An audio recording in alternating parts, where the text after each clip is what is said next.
saya Farida Ritolan dari calon guru penggerak 10 SMP Kristen Kanaan Cianjur. Hari ini saya tidak sendiri ya. Hari ini saya bersama rekan guru saya yaitu Ibu Endang.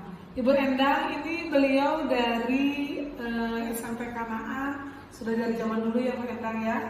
Beliau mengajar bahasa Indonesia. Apa kabar Bu Endang? Baik Bu Farida. Oke. Ibu Endang, hari ini kita ada jadwal supervisi ya.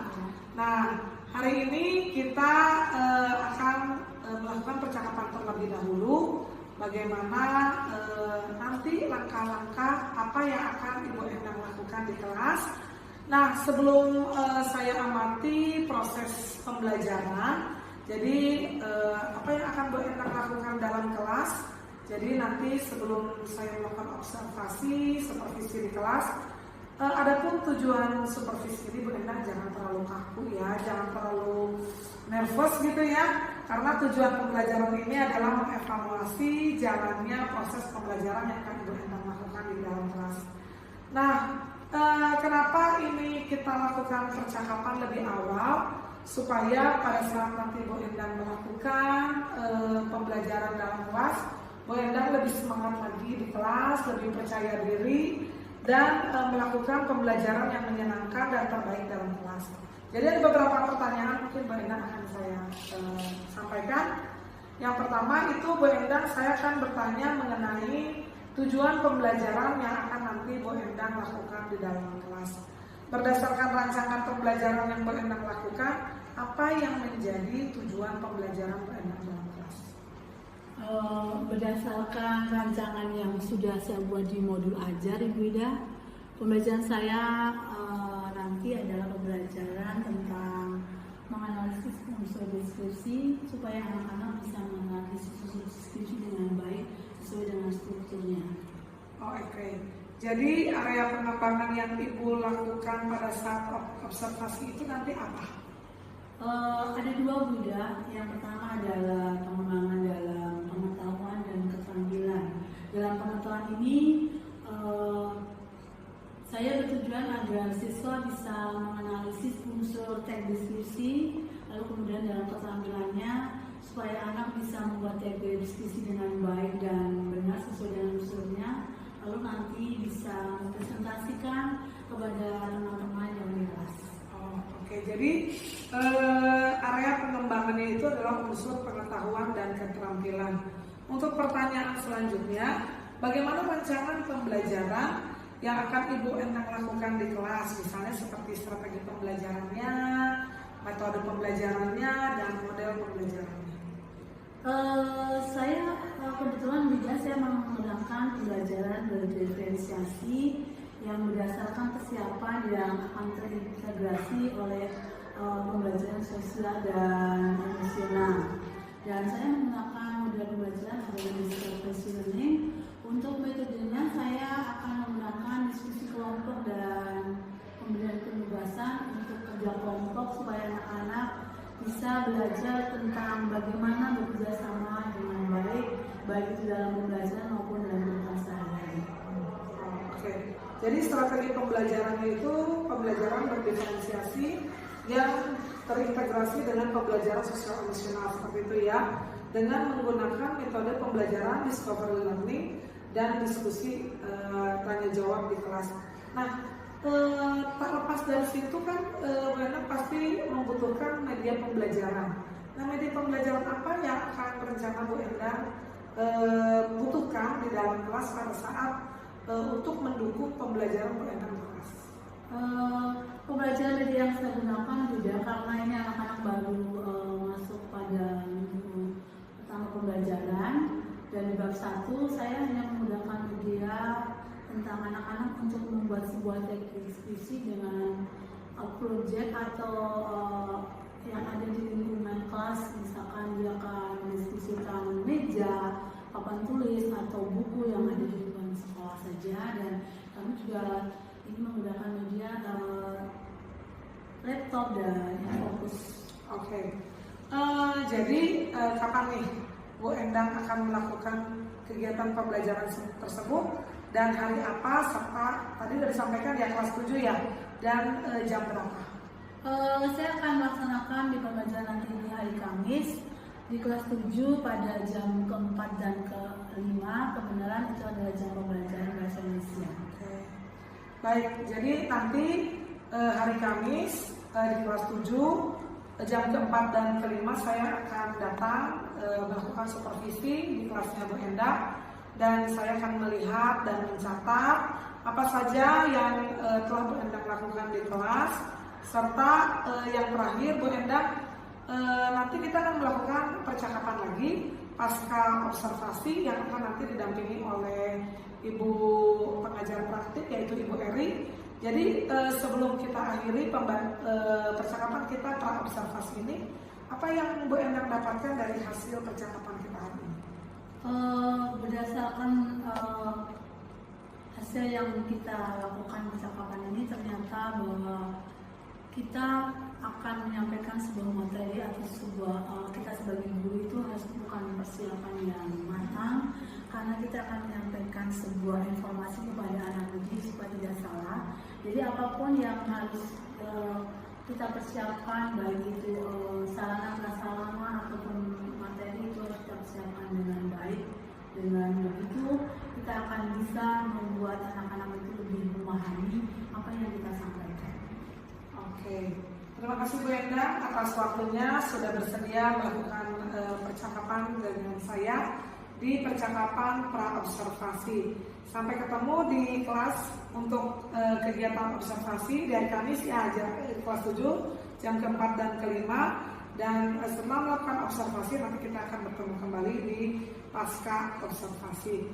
Baik, terima kasih Bu Endang. Sama-sama Ibu Farida. Demikianlah hasil percakapan kegiatan pra observasi. Sampai ketemu lagi di kegiatan observasi dan pasca observasi. Terima kasih.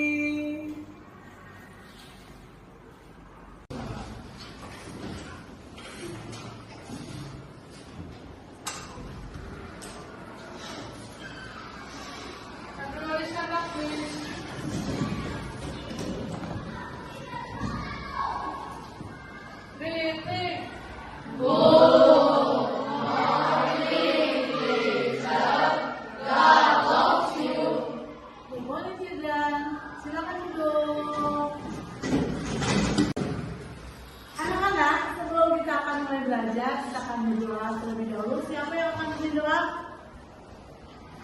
Silakan. Tuhan, sekarang kami waktunya mempelajari bahasa Indonesia. Sekiranya Kau pimpin agar kami bisa mengerti pelajaran yang akan disampaikan. Tuhan pimpin guru yang akan memimpin belajar kita hari ini. Terima kasih Tuhan. Oke, anak-anak, hari ini kita akan belajar masih tentang distinksi. Sebelum belajar tentang distinksi, kita akan mengulang lagi kesepakatan kelas dalam belajar bahasa Indonesia. Yaitu yang pertama kemarin, tidak memegang HP. Apa lagi? Ayo, kesepakatan dalam belajar bahasa Indonesia. Yang kedua, mengerjakan tugas tepat waktu. Nah, itu ada kesepakatan. Yang ketiga apa? Tidak. Nggak boleh ada ya. Nah, pembelajaran kita hari ini tentang teks distinksi untuk mengetahui kegunaan benda atau objek, atau kita akan belajar tujuan belajar distinksi agar kalian bisa memahami apa itu teks distinksi. Paham teman-teman? Paham. Supaya kita akan semangat dalam belajar, kita akan toko semangat distinksinya. Toko semangat kelas 7.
disediakan.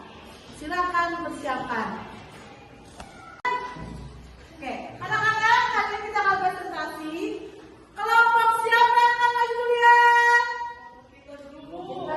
Oke, silakan. Yang lainnya boleh perhatikan dulu ya, Cinta. Pelan-pelan, ayo. Pegangin, pelan. Nah.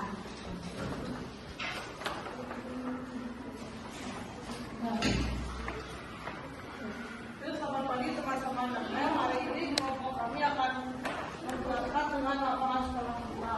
Lapangan sekolah kita itu bisa digunakan untuk bikin main bola dan main basket. Pokoknya lapangannya sangat-sangat bagus. Udah. Oke.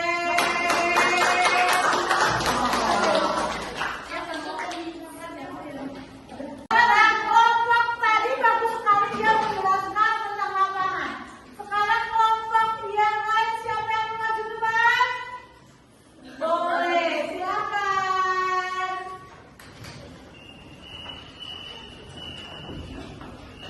Silakan.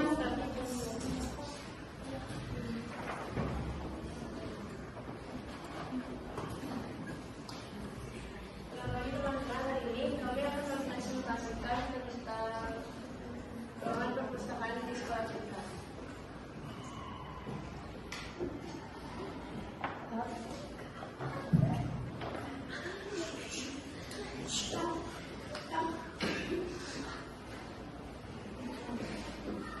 Oh, jelasin aja. Kayak tadi. 1, 2, 3. Selamat pagi teman-teman, hari ini kami akan mempresentasikan tentang ruangan perpustakaan di sekolah kita. Sekolah ketenangan memiliki ruangan perpustakaan yang sangat bagus dan memiliki banyak buku yang bervariasi. Sekian presentasi dari kami, apakah ada yang ingin ditanyakan?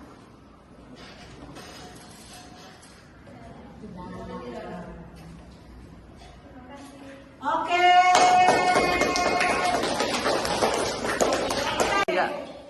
Silakan kelompok selanjutnya.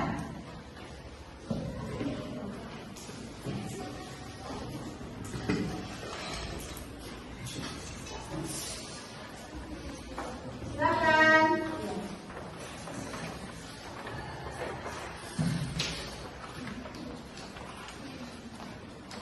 Selamat pagi teman-teman. Hari ini kita akan mempresentasikan ruang musik di sekolah kami. Ruang musik di sekolah kita ada banyak instrumen ya, dan contohnya adalah angklung, gitar, piano, dan lain-lainnya.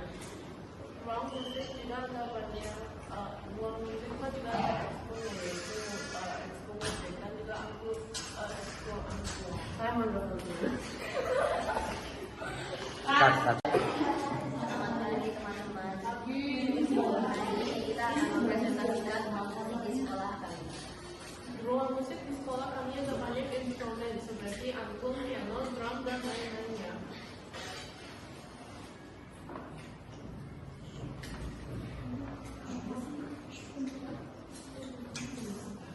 Terima kasih teman-teman telah mendengarkan presentasi dari kami. Oke.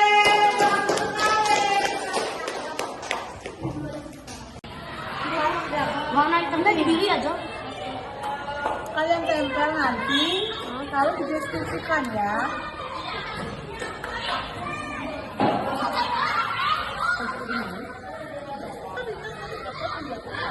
Sampahnya dijual ya nanti ya. Mana yang hijau? Ini dia hijau. Ini dokter.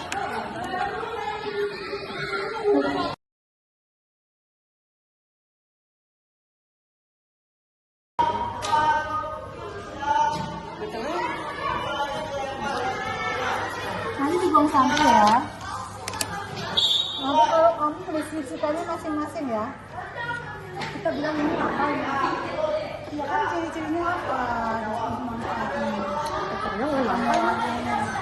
Nanti baru dideskripsikan. Nanti dari pendeskripsiannya.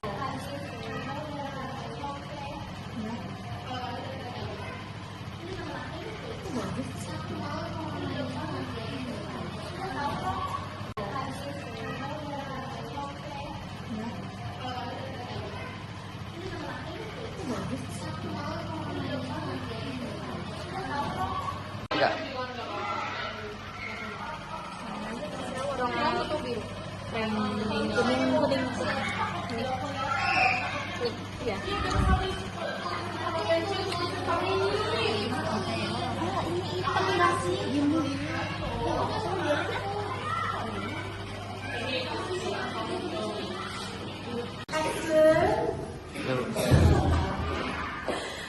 Oke, anak-anak, nanti kalian membuat teks deskripsinya, kalian boleh di luar, cari tempat yang nyaman, ya, biar nggak bosan di kelas terus, ya.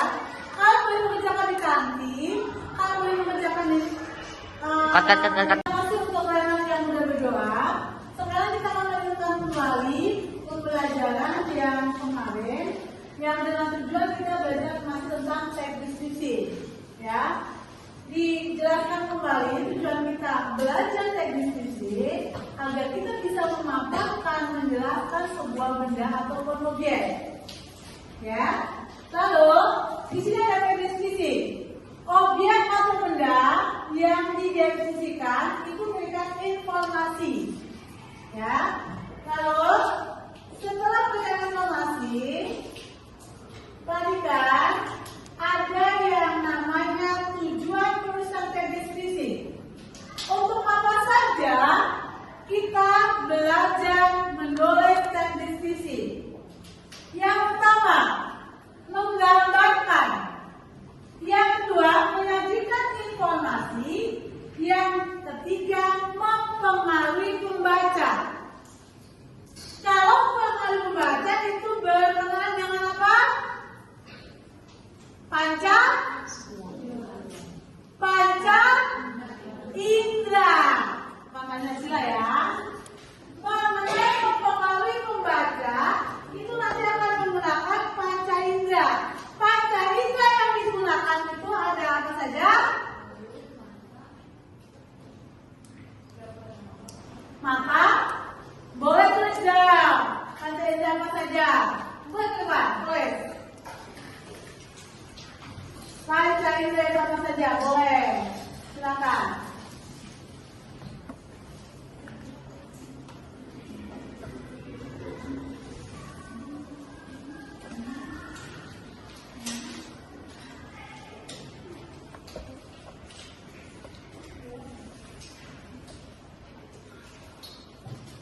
Siapa yang membantu? Panca indera apa saja? Ayo siapa yang mau bantu? Panca indera itu apa saja? Ada apa? Mata sudah? Ayo dibantu. Boleh ke depan, gantian. Boleh. Ayo. Ayo yang mau langsung ya, langsung ke depan. Panca indera ada mata. Kalau di bawahnya sih, di bawahnya. Ayo.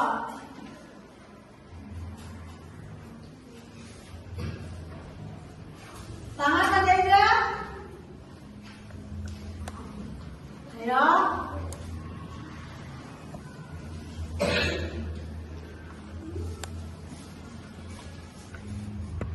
Oke, ada lagi?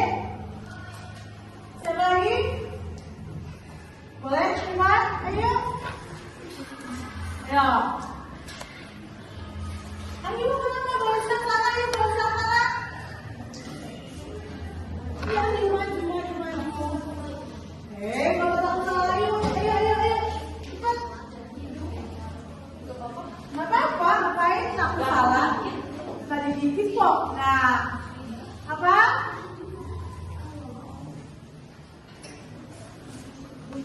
Mata, mulut, telinga, hidung, lagi? Apa?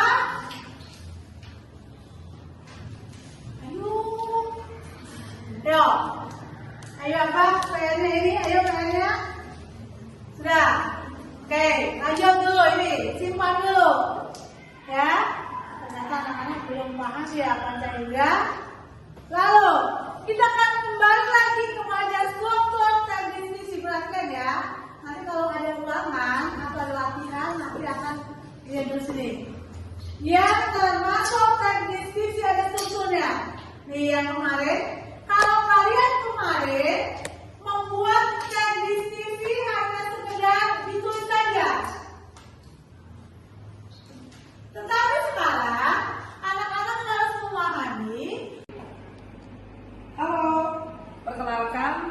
saya Farida Haritona dari SMP Kanaan Cianjur, CGP Angkatan 10.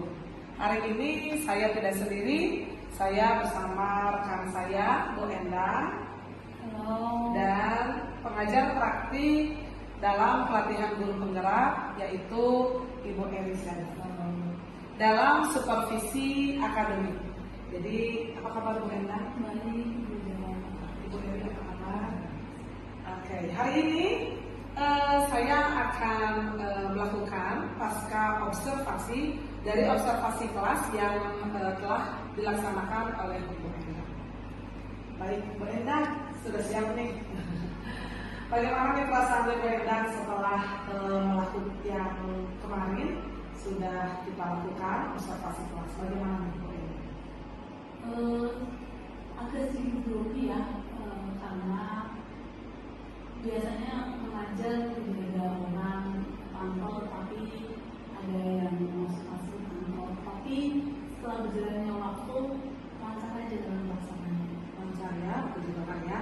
Jadi dalam pasca observasi ini saya akan melakukan beberapa pertanyaan ya kepada Bu Endang. Oke, yang pertama Bu Endang, bisa diceritakan Bu Endang bagaimanakah area pengembangan kelas pada saat pembelajaran yang telah Bu Endang lakukan, misal seperti langkah-langkah apa tahapan-tahapan pembelajaran yang telah Bu Endang lakukan? Tentunya dalam pembelajaran itu saya membuat perangkat ajar. Yang perangkat ajar itu saya fokuskan pada dua area, yaitu area pengembangan pengetahuan dan area pengembangan keterampilan. Jadi untuk area pengembangannya itu adalah pengetahuan dan keterampilannya. Boleh saya tahu Bu Endang, kemarin kan tujuan pembelajarannya itu apa ya? Tujuan pembelajaran saya yang saya fokuskan dalam area pengetahuan itu, saya berharap ya untuk peserta didik saya supaya kan temanya kan diskusi, jadi di pengembangan area pengetahuan itu siswa diharapkan untuk mampu dan bisa mengetahui apa itu definisi deskripsi, struktur pembahasan deskripsi, serta langkah bagaimana membuat suatu deskripsi. Lalu area pengembangan keterampilan, saya berharap siswa bisa membuat sebuah teks deskripsi dengan lingkungan kelas dulu, terutama nanti akan lebih luas lagi dalam pengembangan pembuatan diskusi, macam-macam diskusi, misalkan ada diskusi spasial, objektif, dan diskusi subjektif.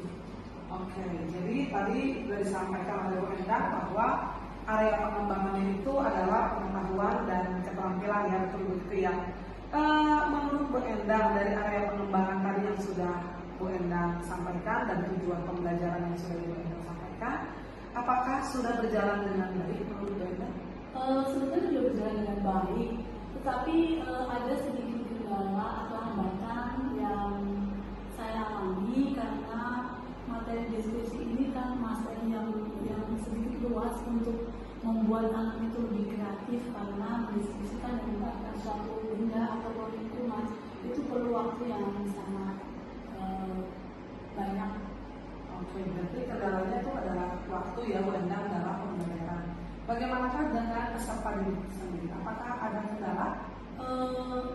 Ada sedikit beberapa siswa yang kadang-kadang tidak fokus tentang apa yang ditugaskan, misalkan seperti di area pengetahuan kadang-kadang anak itu karena masih belum siap dalam, mungkin kurang literasi membacanya, terus dalam area pengetahuan itu, lalu untuk area keterampilan pada saat untuk membuat sebuah diskusi pengetahuan kadang-kadang anak itu karena masih belum siap dalam, mungkin kurang literasi membacanya, terus dalam area pengetahuan itu, lalu untuk area keterampilan pada saat untuk membuat sebuah diskusi kami kelompokkan, ada siswa yang kurang aktif, tapi dengan berjalannya waktu, dengan saling mentor, ada dalam kelompok itu ada ketua ya, atau ketuanya, jadi si anak yang tidak aktif ini menjadi aktif karena suasananya yang mungkin dalam satu kelompok itu menarik. Jadi menurut Bu Endang itu termasuk kekurangan dalam pengelompokan. Saya rasa kurang pengelompokan. Walaupun saya pernah mengetahui dan pernah menggunakan sistem dalam pengelompokan itu kan harus ada yang namanya pembelajaran minat belajar ya, ada berbagai macam belajar itu. Saat itu saya mencoba tidak memakai pengelompokan minat belajar. Ternyata tidak memakai minat belajar itu kita tidak tahu situasi atau kemampuan anak yang berbeda-beda itu. Jadi boleh saya simpulkan bahwa mungkin untuk nanti ke depannya Endang untuk mengelompokkan murid itu sesuai dengan gaya belajar dan minat belajar anak gitu ya. Jadi apa langkah-langkah yang Bu Endang lakukan untuk mengetahui minat dan gaya belajar anak ini supaya Bu Endang mungkinnya bisa mengelompokkan anak-anak sesuai dengan minat dan gaya belajar? Mungkin kedepannya beda dengan kekurangan ini, saya akan lebih berfokus pada minat gaya belajar anak, dan mungkin dengan salah satu cara saya akan menggunakan teknik diagnostik. Walaupun pernah saya lakukan, tapi saya belum kelompokkan secara detail ya. Jadi sebetulnya saya dalam pembelajaran pernah menggunakan teknik diagnostik, cuman saya belum memfokuskan minat dan gaya belajar anak, belum saya fokuskan. Ini karena ini sudah dipersetuju kali ya. Jadi baik, ini adalah rencana ke depan yang akan Bu Endang lakukan. Nah, jadi nanti ke depannya Bu Endang akan mengelompokkan murid sesuai dengan tadi yang disampaikan adalah tes diagnostik ya. Dan mudah-mudahan ke depannya dapat terrealisasi dan proses pembelajarannya mungkin akan lebih baik lagi dan minat belajar anak juga lebih dapat mereka sesuai dengan tujuan pembelajaran yang Bu Endang sudah terapkan di awal. Jadi terima kasih banyak nih Bu Endang telah menjawab pertanyaan-pertanyaan saya. Tapi ada satu hal yang menggelitik, kapan nih rencana yang Bu Endang sampaikan tadi akan Bu Endang lakukan ke depan? Karena saya di kelas 7 kan dalam satu minggu itu ada 2 kali pertemuan ya, mungkin di minggu depan saya akan melakukan kekurangan-kekurangan yang tadi belum saya lakukan ya, mungkin dalam pengelompokan atau dalam minat belajar yang anak-anak harus saya mengetahui supaya apa yang saya sampaikan akan bisa dilakukan untuk anak-anak dengan tujuan yang pembelajaran yang tepat. Terima kasih banyak Bu Endang sudah saya dapatkan ya. Jadi semoga rencana yang telah Bu Endang sampaikan tadi dapat terrealisasi dengan baik dan pembelajaran di kelas juga semakin menyenangkan. Oke, terima kasih banyak ya Bu Endang, Bu Eri, terima kasih banyak telah mendampingi dalam rangkaian supervisi akademik yang telah kita lakukan. Terima kasih banyak sudah mengikuti dari rangkaian praobservasi, observasi kelas dan pasca observasi. Semoga semua dapat berjalan dengan baik dan kita tetap dalam keadaan sehat. Terima kasih banyak ya. Terima kasih.